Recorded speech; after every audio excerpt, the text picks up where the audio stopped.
Emma by Jane Austen, Volume 1, Chapter 1. Emma Woodhouse, handsome, clever, and rich, with a comfortable home and happy disposition, seemed to unite some of the best blessings of existence, and had lived nearly 21 years in the world with very little to distress or vex her. She was the youngest of the two daughters of a most affectionate, indulgent father, and had, in consequence of her sister's marriage, been mistress of his house from a very early period. Her mother had died too long ago for her to have more than an indistinct remembrance of her caresses, and her place had been supplied by an excellent woman as governess, who had fallen little short of a mother in affection. 16 years had Miss Taylor been in Mr. Woodhouse's family, less as a governess than a friend, very fond of both daughters, but particularly of Emma. Between them it was more the intimacy of sisters.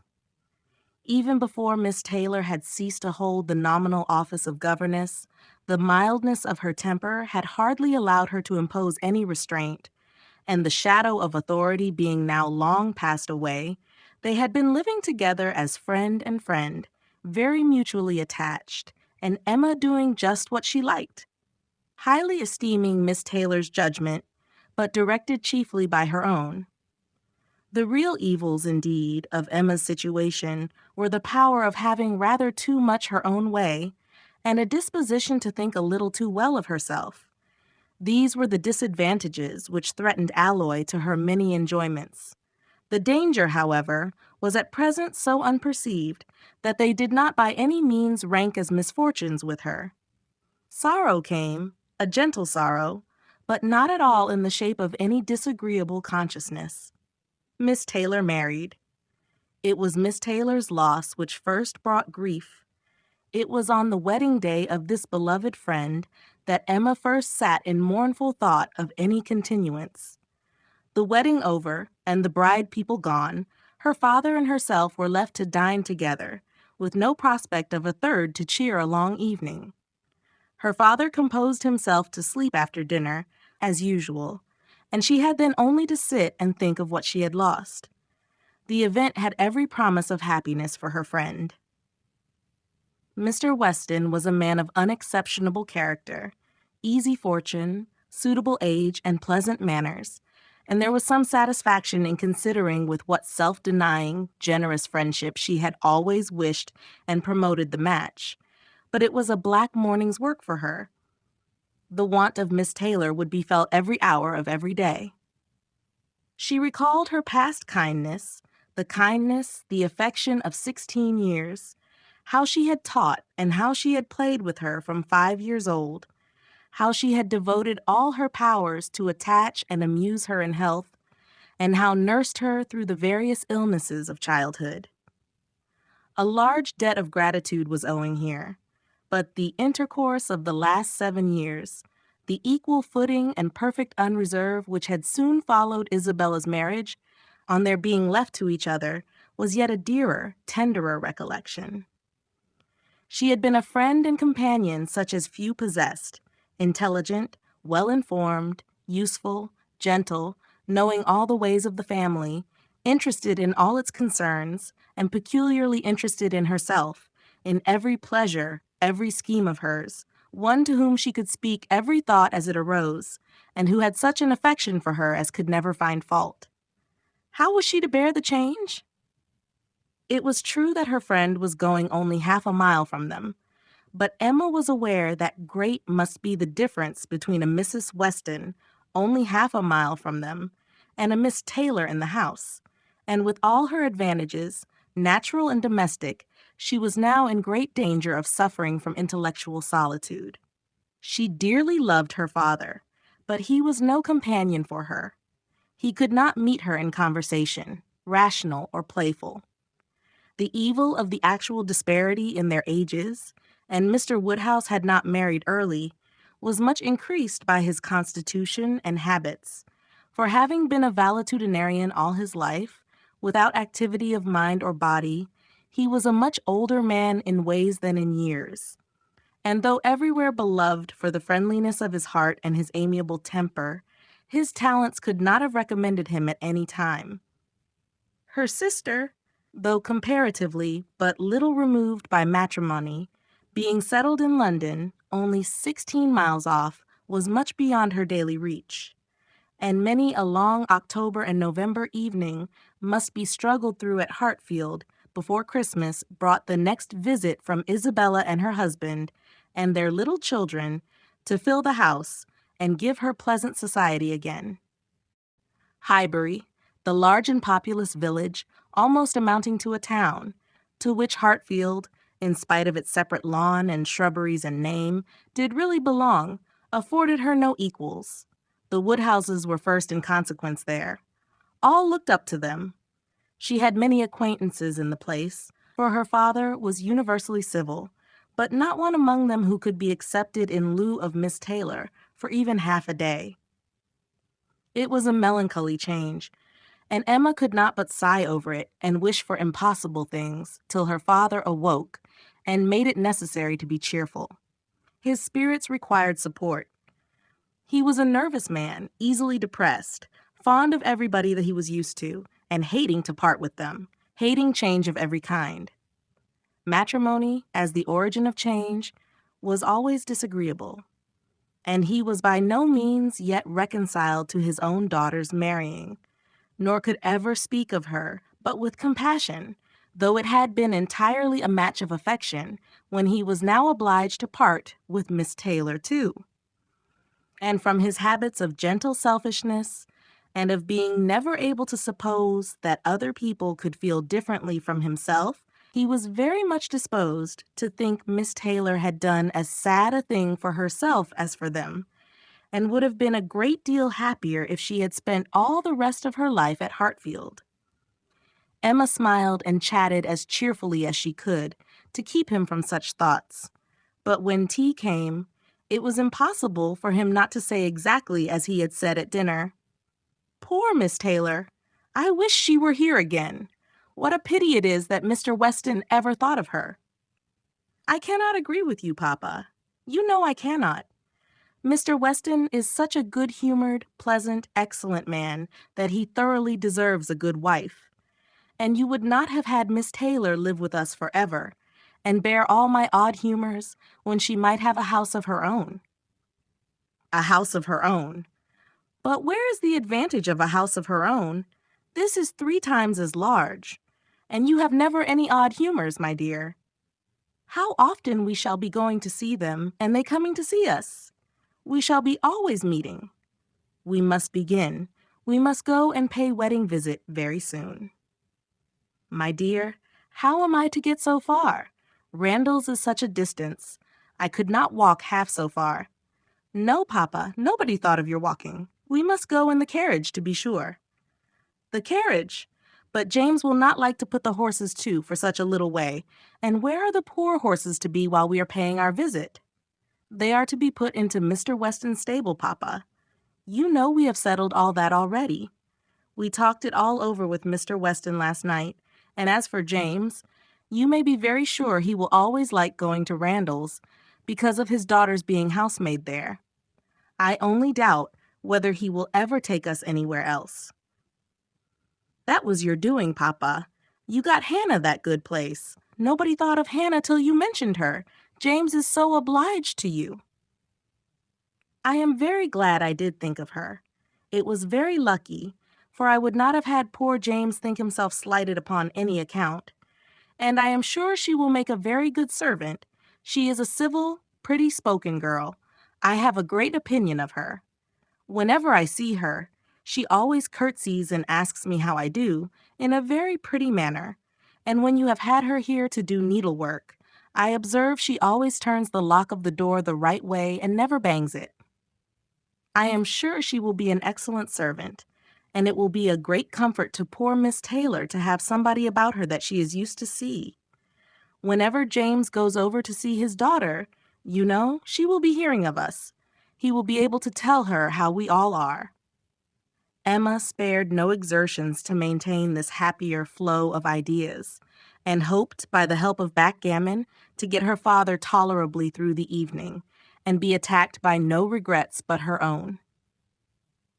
The backgammon table was placed, but a visitor immediately afterwards walked in and made it unnecessary. Mr. Knightley, a sensible man about 7 or 38, was not only a very old and intimate friend of the family, but particularly connected with it, as the elder brother of Isabella's husband. He lived about a mile from Highbury, was a frequent visitor, and always welcome, and at this time more welcome than usual, as coming directly from their mutual connections in London. He had returned to a late dinner, after some days' absence, and now walked up to Hartfield to say that all were well in Brunswick Square.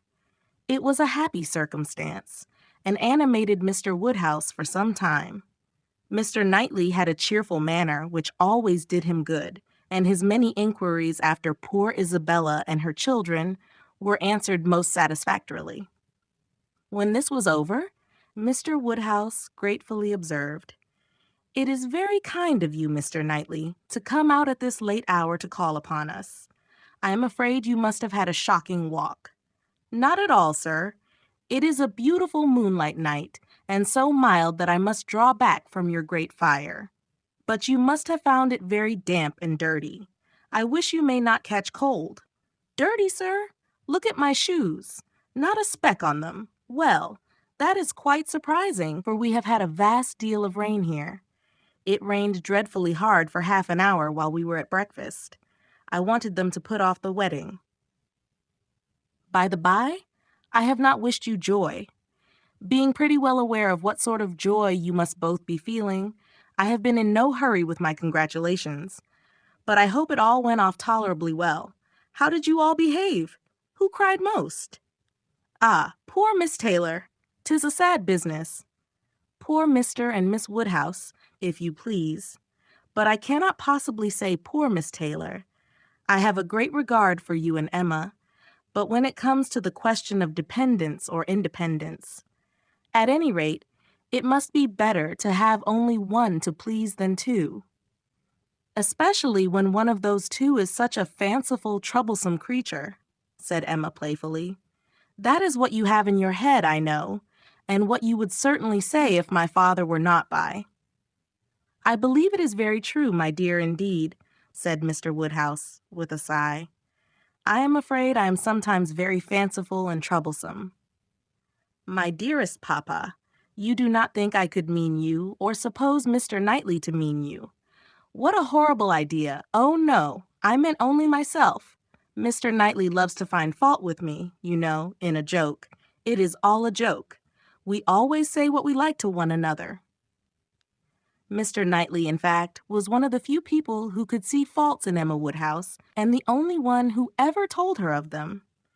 And though this was not particularly agreeable to Emma herself, she knew it would be so much less so to her father that she would not have him really suspect such a circumstance as her not being thought perfect by everybody. "Emma knows I never flatter her," said Mr. Knightley, "but I meant no reflection on anybody. Miss Taylor has been used to have two persons to please. She will now have but one. The chances are that she must be a gainer." "Well," said Emma, willing to let it pass, "you want to hear about the wedding, and I shall be happy to tell you, for we all behaved charmingly. Everybody was punctual, everybody in their best looks, not a tear, and hardly a long face to be seen. Oh no, we all felt that we were going to be only half a mile apart, and were sure of meeting every day." "Dear Emma bears everything so well," said her father.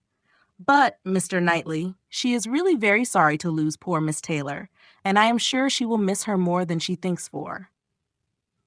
Emma turned away her head, divided between tears and smiles. "It is impossible that Emma should not miss such a companion," said Mr. Knightley. "We should not like her so well as we do, sir, if we could suppose it. But she knows how much the marriage is to Miss Taylor's advantage.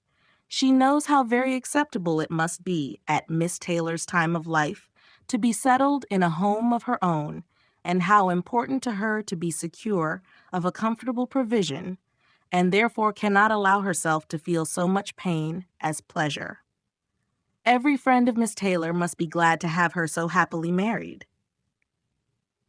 "And you have forgotten one matter of joy to me," said Emma, "and a very considerable one, that I made the match myself. I made the match, 4 years ago, and to have it take place and be proved in the right when so many people said Mr. Weston would never marry again may comfort me for anything." Mr. Knightley shook his head at her. Her father fondly replied, "Ah, my dear, I wish you would not make matches and foretell things, for whatever you say always comes to pass. Pray do not make any more matches." "I promise you to make none for myself, Papa, but I must indeed for other people. It is the greatest amusement in the world, and after such success, Everybody said that Mr. Weston would never marry again. Oh dear, no. Mr. Weston, who had been a widower so long, and who seemed so perfectly comfortable without a wife, so constantly occupied either in his business in town or among his friends here, always acceptable wherever he went, always cheerful. Mr. Weston need not spend a single evening in the year alone if he did not like it. Oh no, Mr. Weston certainly would never marry again. Some people even talked of a promise to his wife on her deathbed, and others of the son and the uncle not letting him. All manner of solemn nonsense was talked on the subject, but I believed none of it. Ever since the day, about 4 years ago, that Miss Taylor and I met with him in Broadway Lane, when, because it began to drizzle, he darted away with so much gallantry and borrowed 2 umbrellas for us from Farmer Mitchell's, I made up my mind on the subject. I planned the match from that hour, and when such success has blessed me in this instance, dear Papa, you cannot think that I shall leave off matchmaking." "I do not understand what you mean by success," said Mr. Knightley. "Success supposes endeavor.